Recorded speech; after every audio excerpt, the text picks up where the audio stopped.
Okay. All right. So I'm going to move into the hangout now and talk to Mr. Will Crockett. Will Yo. Crockett. Hi. Will, I just got to tell you, I'm a Yeah. big fan of yours, so Thank I'm a you. little intimidated talking to you. No, So. stop it, stop it, stop it, stop it. I'm So, a Pat fan of yours. And by the way, let me interject there. Stefan being sure. so modest about his lenses might be good enough, and they might have this and that. Well, Stefan, as we all know, there is that little Leica magic in there. So Yeah. your job for today is to figure out how to get those beautiful Summicrons onto my GH5 because I'm using duct tape and it's just not working. All right, you're on the spot. Okay, so I think he said he'll work on that for you. How about that? All right. Well, okay. So for people that may not have heard of Will Crockett. Yeah. Quick intro. Who are you, and why are you in this hangout? Yeah. My background is with the GH3. I am a commercial photographer by trade, and we went from medium format digital to DSLR digital, and then we were one of the early adopters into mirrorless, primarily to use it for video, because the early DSLRs really didn't have video that was really conducive to the style of work that we shoot. We're kind of speedy when we shoot. We adopted some of the smaller mirrorless cameras, and then next thing you know, they started taking over our photo jobs. So we've actually evolved our style of commercial photography here in Chicago to incorporate hybrid products, meaning photo, video, audio, whatever our client needs to help them with primarily new media applications like Hangouts.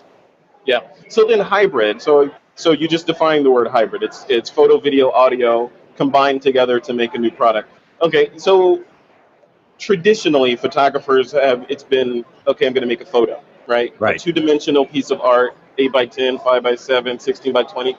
That's right. And I'm done. That's it. Of course, a limited audience. Now, why has hybrid become you're clearly into it. You named your company after it. So why is hybrid taking off right now? What's the catalyst? Well, when we take a look at how a photographer generates a dollar, and we're more interested in the professional end of photography, not so much on a skill set, but their intent. And if their intention is to generate either part-time or full-time income with a camera, they're all going to have to realize, as we pros did, that the age of selling only printed photo products is done.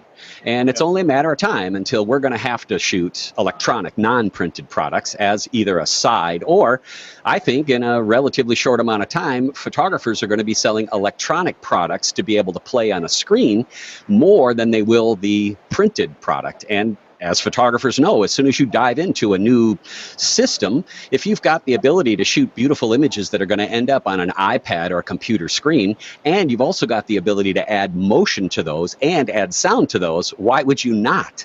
So I'm working with photographers like Suzette Allen to figure out how we're going to make e-products that are profitable as well as easy and creative for photographers to be profitable on. So let's bring this back to Panasonic then. So some of the cameras that Panasonic sells, of course, they're mirrorless, right? So they make shooting video and these hybrid products relatively easy. Someone easier. Watching this may be saying, you know what, I have a competitive brand product. Maybe it's a DSLR that has a video button on it. I can shoot video. I can do live view. Why can't why do I have to use a mirrorless camera to do that if I can shoot video with my existing DSLR? Yeah, that's a great question, and I get that a lot, and particularly from commercial photographers that see how my work is changing, and then they're asking, hey, Will, why is your work changing? And I said, well, it's got to do a lot with where customers are asking us to create images for, but it's also got to do with the hardware we're using to produce that. And then, of course, they get a little chuckle when sometimes they see us with big Nikon D800, and then right next to it's a little bitty GH3, and they go, oh, there's no way you can be doing that with that small camera. Yeah. And I said, well, hang on a second. This small camera actually has a lot bigger capability. And when you're going to shoot hybrid with it, Frederick, you'll find out that when you want to switch between covering an event, for instance, like a birthday party, if you're a part-timer, that moment in which the little 3-year-old niece or nephew blows out the candles, sure, that can be recorded as a still photograph that's really beautiful. But most people will probably agree that recording that with 6 seconds worth of video and audio and that sound that everybody makes when they start to clap, that's much stronger of a way to retain a memory than just one single still photo is. And hey, I made my entire career off shooting still photos. Yeah. But the process of shooting hybrid, being able to shoot a photo and then go back to video, photo, video, that speed on DSLR is very slow and it's cumbersome and it takes more than one button push. Cameras like the GH3 broke that barrier and allow me to shoot, actually, I could roll full HD video and then tap the shutter button and pull stills off that without disrupting the video stream at all. And you mentioned live view. Photographers that shoot with DSLR, they don't know what live view is. Live view is just a word that's attached to a DSLR camera. Live view on a GH3 means that I connect up a 50-inch plasma TV screen, like it's in the back there, live to the HDMI port on my GH3, and it does not interfere with the functionality of the camera whatsoever.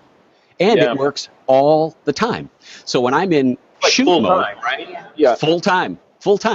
And you get a chance to see some of the things that we do. For instance, our upcoming video shows one of the super features we refer to it with the GH3 is its HDMI port, because we're focusing, we're adjusting our depth of field, we're adjusting our exposure within a tenth of a micron of a f-stop on a TV using live view, and I could not be happier. That's crazy. So I want to talk to both of you guys about this, all three of you. So there's psychologically speaking in positioning, there's this stigma around smaller cameras, versus professional photographers. If you have a giant camera with a big lens, say a white lens attached to it, then you must be